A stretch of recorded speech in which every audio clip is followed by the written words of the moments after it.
아침에 눈을 떠서 무심코 창밖을 딱 봤는데 뭔가 비가 오려고 하거나 눈이 내리려고 하면 마음이 좀 급해지죠. 특히 운전하시는 분들 아마 차 막힐까 봐 더 걱정하실 텐데요. 아마 안개가 낀 날 더 많이 걱정이 되실 겁니다. 앞에 시야 확보가 잘 안 되다 보면 또 사고도 잘 날 수 있으니까요. 자, 그런데 이런 안개가 끼는 현상이 길거리에서만 생기는 것이 아니라 나의 뇌에 생긴다면 어떨까요? 이런 개념에 대해서는 1853년에 미국 펜실베니아 신문에서 의식에 구름이 끼어 있다라는 기사가 실리면서 너무 바쁜 현대인들이 이제 제대로 된 생각이나 사고를 못 한다는 개념을 처음 말씀해 드렸었죠. 그러다가 한동안 좀 잊혀졌던 이 개념이 1990년대에 만성 피로 증후군이라는 WHO에서 새롭게 진단 기준을 마련하면서 이 브레인 포그라는 말을 본격적으로 사용하기 시작했습니다. 요즘 기사에서 아마 이 브레인 포그라는 용어를 또 많이 보셨을 텐데요.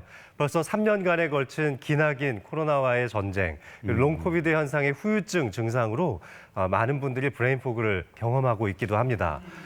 이 코로나19 후유증으로 어떤 증상을 가장 많이 호소하였느냐라는 이 설문조사에 대한 한 대학병원의 연구가 있었는데요. 자, 4위로 꼽은 것이 바로 기억력 저하였고요. 3위가 어지러움증, 그리고 2위가 두통이었는데요. 바로 1위가 38.6%의 이 환자분들이 브레인 포그라고 정답을 말씀해 주셨습니다. 생각보다 꽤 많네요. 맞습니다.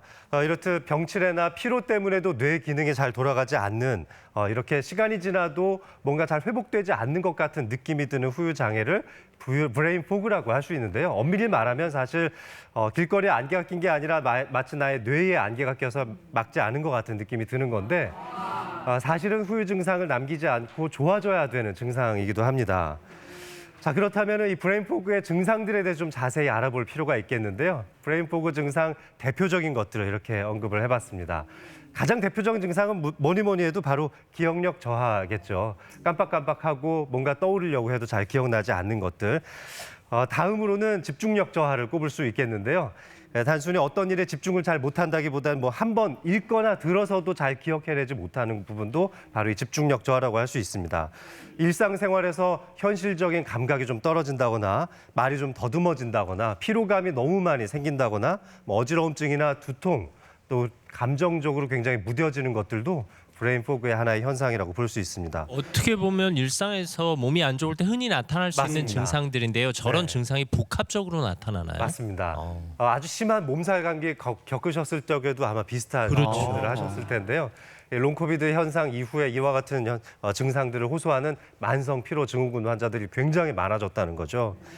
이런 증상들 때문에 병원을 찾아도 막상 진료를 받고 여러 가지 검사를 했는데 검사 결과도 다 정상이라고 하고 이렇다 할 만한 원인이나 치료법에 대해 설명을 잘 해드리지 못하는 경우가 많습니다. 왜냐하면 이 브레인 포그라고 하는 것이 또 일시적인 증상이라고 받아들여지기도 하고 그리고 그 원인과 진단에 대한 기준이 명확하게 정립되어 있지 않다 보니까 제도권 안에 있는 의사들도 이거에 대해서 환자들한테 근거를 가지고 설명해 드리기가 어려운 실정입니다. 네, 그래서 환자분들의 답답한 마음도 많이 있는데요. 하지만 기사를 통해서 많이 접해보고 있는 이런 브레인 포그에 대해서 조금 더 자세하게 말씀드리겠습니다. 그렇게 치료가 잘 안 되는 부분에 대해서 의사들이 좀 주저하기도 하지만 반면에 굉장히 치료가 잘 되는 예외적인 사례들도 있습니다. 면담과 여러 가지 진단적 검사를 통해서 원인을 알아볼 수 있는데 오늘 저는 그 원인 4가지를 한번 소개해 드릴까 합니다. 첫 번째 원인은 뇌 혈류가 저하되는 문제인데요. 나이가 들게 되면은 뇌 혈관의 탄력성도 떨어지게 되고 자율신경의 조절 능력이 떨어지게 되면서 뭐 생활 리듬이라든지 심리적인 상태 또 드시는 음식이라든지 뭐 수면 상태에 따라서도 하루 중에 이 뇌로 가는 혈액량이 많이 변할 수 있습니다. 이럴 때 자율신경 검사라든지 뇌 혈류 초음파 검사 등을 해보면 나의 상태에 따라서 뇌 혈류가 얼마나 떨어지는지를 알아볼 수가 있는데요. 바로 이럴 때 뇌의 집중력이나 기억력이 떨어지는 듯한 뇌기능 저하를 경험해 볼 수가 있는 거죠. 이 두 번째 현상으로는 수면 부족이 지속되는 경우입니다. 뭐 하루 이틀 잠을 못 자도 사실 그 다음 날 굉장히 머리가 좀 띵하고 집중이 잘 안 되는 경험을 하셨을 텐데요. 어떤 심리적인 문제라든지 신체가 불편해서 한두 달 이상 수면을 제대로 취하지 못했다면 매일매일 낮 시간이 괴롭고 집중력이 떨어지는 경험을 할 수도 있습니다. 이것이 마음이 불편해서인지 아니면 몸이 불편해서인지 또는 조금 비만해지면서 코골이가 심해져서 그래서 수면 부족이 찾아오는 건지도 원인을 좀 찾아볼 필요가 있습니다. 이 세 번째 원인이 중요한데 코로나 이후에도 많이 겪고 있는 코로나 블루, 그러니까 우울증 때문에도 생길 수 있습니다. 흔히 치매의 가장 대표적인 원인으로도 꼽는 이 우울증은 가성 치매의 원인이라고도 꼽을 수가 있는데요. 이런 경우에는 단어 선택이 잘 되지 않고 또 기억력이나 집중력이 많이 떨어질 수가 있는데 옆에 제가 우울증에 걸린 환자의 뇌파 사진을 하나 가지고 왔습니다. 이 정량적 뇌파를 그래픽으로 표현한 것인데요. 일반인은 좀 전반적으로 이 붉은 기운, 오렌지 색깔이 좀 많이 보이는 반면에 우울증 환자인 경우에는 저 위쪽 부분이 이제 앞쪽 전두엽에 해당되는 부분인데요. 저 위쪽 부분이 좀 푸른색으로 보이는 것이 뇌파가 명확하게 나오지 않는 사진입니다. 바로 이런 것들이 전두엽의 활성도가 많이 떨어져 있다는 것을 증명하는 검사 결과이기도 하죠. 이런 경우에는 우울증 치료를 한 3, 4주 정도 진행해 주면은 굉장히 많이 좋아집니다. 그래서 뇌가 맑아지고 있는 것 같다고 경험을 하기도 하죠. 마지막으로는 숨겨진 질환이 있는지 찾아봐야 합니다. 이 파킨슨병의 초기라든지 알츠하이머 병 같은 것들, 또 루이스체 치매나 전두측두엽 치매가 있는 경우에 이 브레인포그 현상이 마치 전조 증상처럼 나타날 수도 있습니다.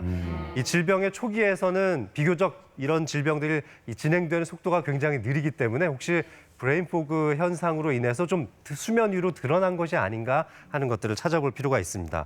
그래서 이 중장년층에서는 혹시 나한테 숨겨진 질환이 있는 거 아닌가 하기 때문에 검사나 진단을 좀 잘 해보셔야겠는데요.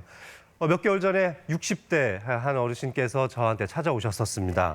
코로나19 한참 유행하던 시기에 확진 진단을 받고 완치 판정까지 받았는데 6개월이 지난 지금까지도 계속적으로 집중력과 기억력이 저하되어 있다는 것이었거든요. 뇌 영상 검사도 해보고 여러 가지 인지력 테스트도 해보는데 이렇다 할 만한 증거가 발견되지 않았습니다. 주관적인 기억력 저하 효소만 계속하고 계셨던 것이죠.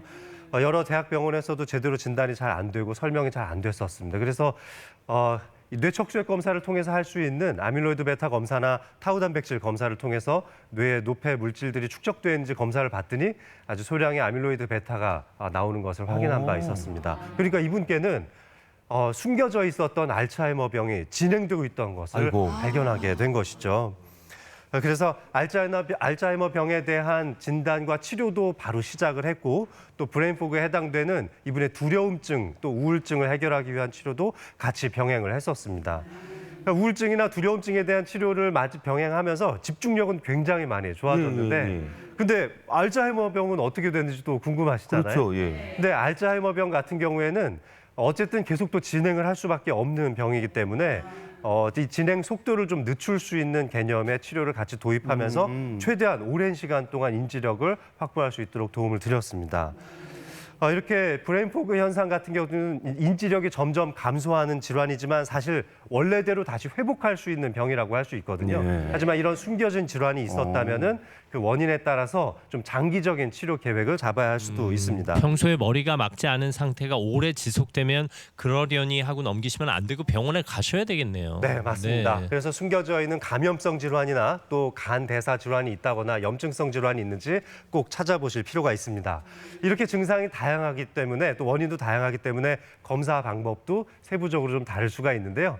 일단 대표적으로는 객관적인 인지력 테스트를 공통적으로 실시를 하게 되는데 이 두 분의 환자의 사례를 한번 가져와 봤습니다.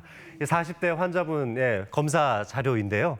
이분은 하루에 48시간처럼 진짜 시간이 모자랄 정도로 하루 종일 일만 하시는 워커홀릭 상태였는데 검사 결과를 보면 딱 주의 집중력 부분만 떨어져 있는 부분을 알 수가 있습니다. 이렇게 주의 집중력 부분만 떨어져 있는 아주 전형적인 브레인포그 환자였는데요. 그래서 제가 환자분께서는 이제 휴식이 필요한 시기다. 여름 휴가를 좀 당겨서 쓰시고 휴식을 취하시면 좋아질 것이다 해서 충분히 휴식을 취할 수 있도록 권고를 드렸는데 운동과 휴식을 하면서 굉장히 많이 좋아진 바 있었습니다.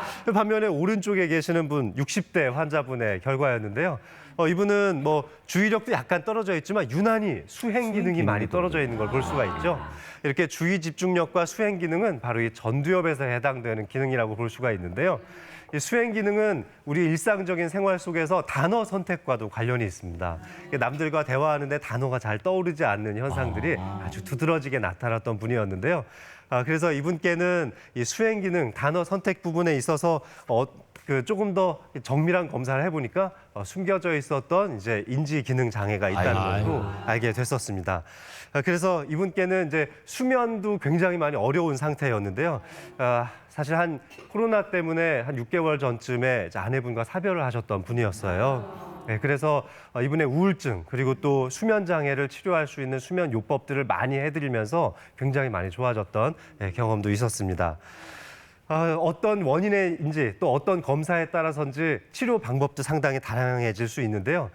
연령대에 따라서 저도 좀 권고하고 싶은 검사법이나 치료법을 말씀드리고 싶은데 젊은 분들이라면은 요즘 새롭게 시작하는 약이 없는지 꼭 살펴보셨으면 좋겠습니다. 특히 요즘 여름철 돼서 다이어트에 집중하시는 분들 많대요.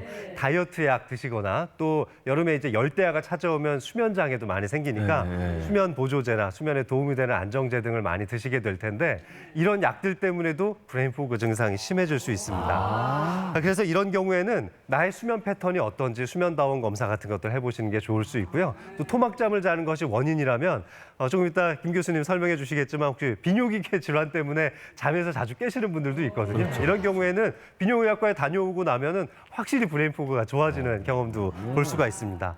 이럴 때 뇌파가 잠잘 때 얼마나 활성도가 쭉 떨어질 수 있는지 또 낮 시간에 얼마나 활발해지는지 검사를 해보는 것도 좋은 방법입니다.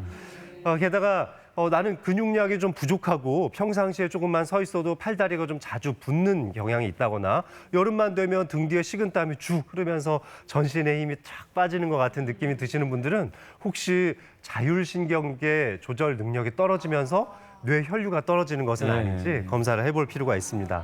연세가 많은 분들이라면은 뇌 영상 검사를 해보시는 걸 특별히 추천을 드리고 싶은데요.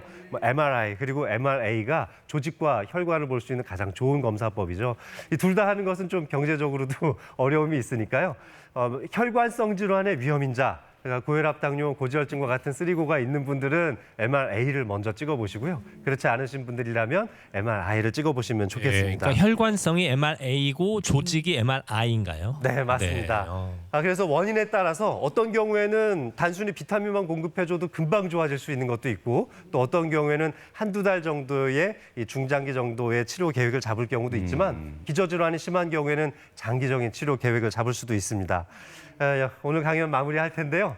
단순히 그냥 집중력이 떨어져서 그렇겠지라고 생각하지 마시고 어떤 원인이 숨겨져 있는지 병원을 방문해서 전문의의 진단을 꼭 받아보시는 것을 추천드리고 싶습니다. 네, 이렇게 복잡한 검사는 환자가 선택하는 게 아니라 의사 선생님이 선택해 주시니까요. 일단 환자는 병원에 가시는 게 중요합니다. 예, 네. 맞습니다. 브레인 포그 치료할 때 음식 중요하다고 인터넷에서 보셨대요. 사실인지 궁금하시다고 했고 치료에 좋은 음식이 있는지도 궁금해하시네요. 먹는 것도 중요할 것 네, 같은데요. 중요하죠. 사실 정확한 진단 기준이 없기 때문에 어떤 음식이 좋다라고 정해진 것도 없습니다.